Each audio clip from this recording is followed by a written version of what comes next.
नमस्कार, मैं पंकज प्रसून। दोस्तों, आज हम चर्चा करेंगे झारखंड, बिहार और उत्तर प्रदेश की। लेकिन उससे पहले दक्षिण भारत के राज्यों में इस वक्त बहुत कुछ चल रहा है। जिस वक्त उत्तर भारत के लोग कांग्रेस और गुलाम नबी आजाद में उलझे हुए थे, कांग्रेस के सारे नेता पानी पी पी कर गुलाम नबी आजाद को कोस रहे थे, उसी वक्त दक्षिण केरल में ए के एंटोनी के बेटे अनिल एंटोनी भाजपा में शामिल हो रहे थे। अगर बात कर्नाटक की करें तो कर्नाटक कांग्रेस के एक बहुत बड़े नेता हैं।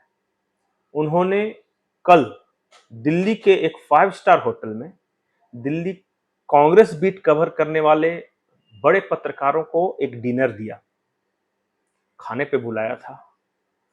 बताया ये जा रहा था कि दरअसल वो सीएम पद के लिए लॉबिंग कर रहे थे और ऐसे में पत्रकारों को भी, खास करके जो दिल्ली में कांग्रेस बीट देखते हैं, उन पत्रकारों को भी अपने पाले में रखना था। तो कल रात को ये पार्टी हुई। पार्टी हाईकमान को इसकी खबर मिली।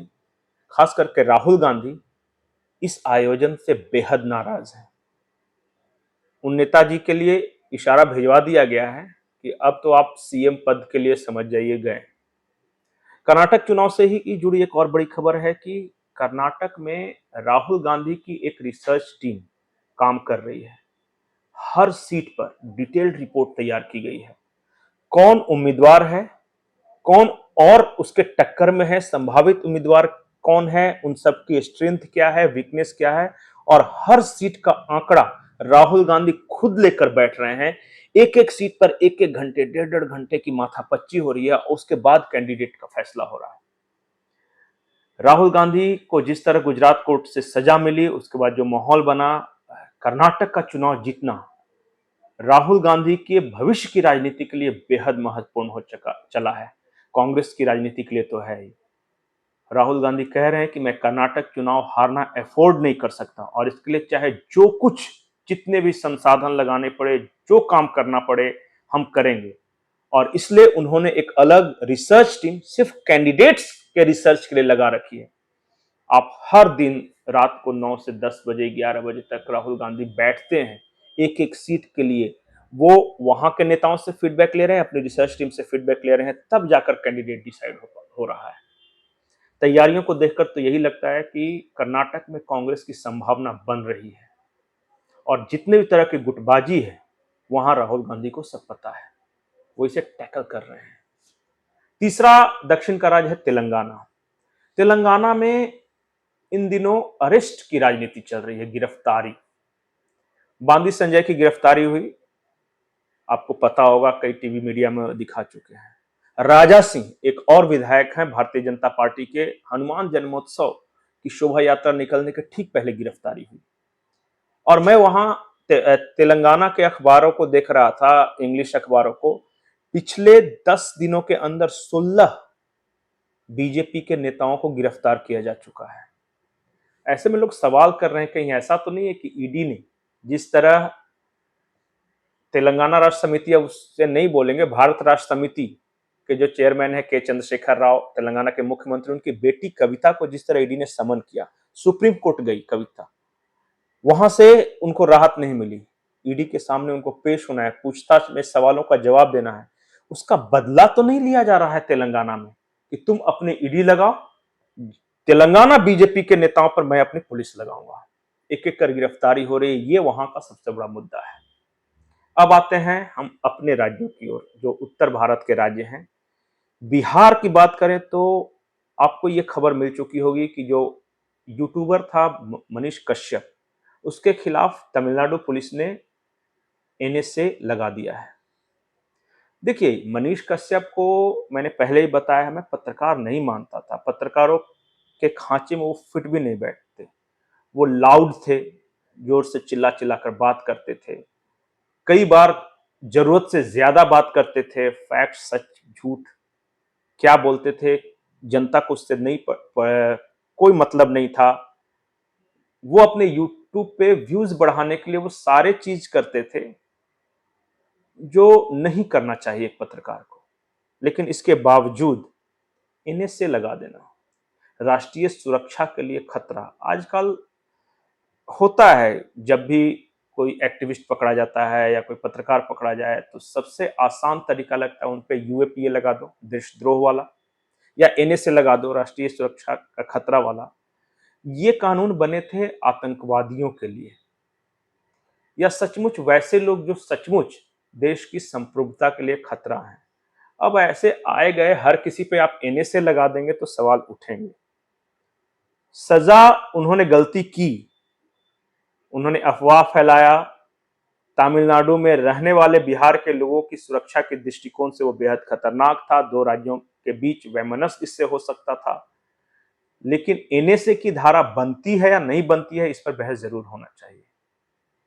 और क्या वो सचमुच राष्ट्र की सुरक्षा के लिए खतरा है? मनीष कश्यप, इस सवाल का जवाब आप जरूर दीजिएगा। अब बात झारखंड की। झारखंड में वहां के शिक्षा मंत्री हैं जगन्नाथ महतो। चेन्नई के एक अस्पताल में उनका दुखद निधन हो गया है, ये खबर आपको पता है। जगन्नाथ दा के बारे में आज मैं जब पढ़ रहा था तो जगन्नाथ दा मैं इसलिए बोलता हूँ कि झारखंड के लोग उन्हें प्यार से वहां दादा दा बोलते हैं। जगन्नाथ महतो झारखंड मुक्ति मोर्चा में उस पीढ़ी के नेता थे जो जमीन पर संघर्ष करते, जिसे आंदोलनकारी नेता कहा जाता है। स्टीफन मरांडी, सूरज मंडल, नलिन सोरेन, ये जगन्नाथ महतो, ये सब शिबू सोरेन की टीम के कोर सदस्य हुआ करते थे। सुनील महतो थे इधर, विनोद बिहारी महतो। ये सब उस दौर में झारखंड में एक लीडरशिप पैदा हुई जो कि वहां की स्थानीय लीडरशिप थी, वहां के लोगों की आकांक्षाओं के अनुरूप थी। वो देशज, मतलब वहां जमीन पे बैठ के खाना, वहां के लोगों की बोली बोलना। आप जगन्नाथ महतो या पहले के झारखंड मुक्ति मोर्चा के नेताओं को देखेंगे तो लगेगा ही नहीं, बिल्कुल लगेगा कि वो किसी आम आदमी की तरह बैठे हुए हैं। कोई अहंकार नहीं, बॉडी लैंग्वेज सरल। जगन्नाथ महतो उस वक्त के सबसे जुझारू नेता थे। जो भदेश मीडिया है, जो कि इंटेलेक्चुअल सोसाइटी है, वो आरोप लगा सकता है कि जगन्नाथ महतो अपने यहाँ जनता दरबार लगाते थे, वहीं सजा भी देते थे। कई लोग उन पर भ्रष्टाचार के अलग अलग तरह के आरोप लगा सकते हैं, कोई उनकी भाषा, उनकी पढ़ाई, इन सब को लेकर आरोप लगा सकता है। लेकिन झारखंड के लोगों को वैसा नेता, उस पीढ़ी का नेता मिलना चाहिए जो कि नहीं मिल पा रहा है। हाई फाई नेताओं से नहीं चलने वाला काम, जनता का भला नहीं होता है। और मैं चाहे आज के दौर की बात करूं, चाहे वो झारखंड मुक्ति मोर्चा हो, कांग्रेस हो, भारतीय जनता पार्टी हो, जिस तरह पैसे का बोलबाला है, अगर आप करोड़पति हैं तो आप उम्मीद कर सकते हैं कि आपको टिकट मिलेगा। ऐसे में जन संघर्षों से उपजा हुआ नेता देखने के लिए आंखें तरस गई हैं। पता नहीं इस माहौल में कोई और शिबू सोरेन निकल सकेगा या नहीं, जगन्नाथ महतो निकल सकेगा या नहीं, विनोद बिहारी महतो कोई उभर सकेगा या नहीं। क्रश कर दिया जाता है बॉस, पैसे की ताकत, सिस्टम की ताकत से। कई लोग संघर्ष करते हैं लेकिन बीच रास्ते में उनका दम टूट जाता है। देश को इस तरह लालू यादव हो, मुलायम सिंह यादव हो, शिबू सोरेन हो, विनोद बिहारी महतो हो, सुनील महतो हो, जो उस दौर के नेताओं की कमी खलेगी, आज न कल जरूर खलेगी। अब आते हैं हम अपने अंतिम हिस्से में। आपको पता है कि एक बड़ा डेवलपमेंट हुआ है। डेवलपमेंट यह है कि संयुक्त राष्ट्र की एक स्टैटिस्टिकल ऑर्गेनाइजेशन है, उसका चुनाव भारत जीत गया है।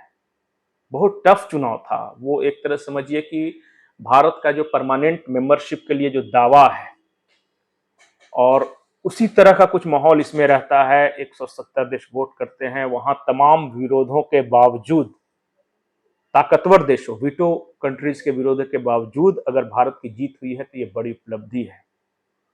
और आज भारत के विदेश मंत्रालय के प्रवक्ता हैं अरिंदम बागची। उनसे एक पत्रकार ने सवाल किया कि ट्रंप का जो प्रकरण चल रहा है उस विषय में भारत सरकार क्या सोचती है। उनका 3 लाइन का जवाब था, we have taken note of Trump indictment. मतलब ट्रंप के साथ जो कुछ हो रहा है उसका हम नोट ले रहे हैं। ठीक यही स्टेटमेंट राहुल गांधी के मामले में अमेरिका के विदेश मंत्रालय के प्रवक्ता ने दिया था कि we are taking note on Rahul Gandhi indictment. तो कुल मिलाकर कहने का मतलब है, जैसे को तैसा, टिट फॉर टैट, भारत की विदेश नीति का ये हिस्सा है। अब दादा बाप माई बाप बनने के दौर गए। भारत से आपको वही मिलेगा जो आप भारत को देते हैं। नमस्कार।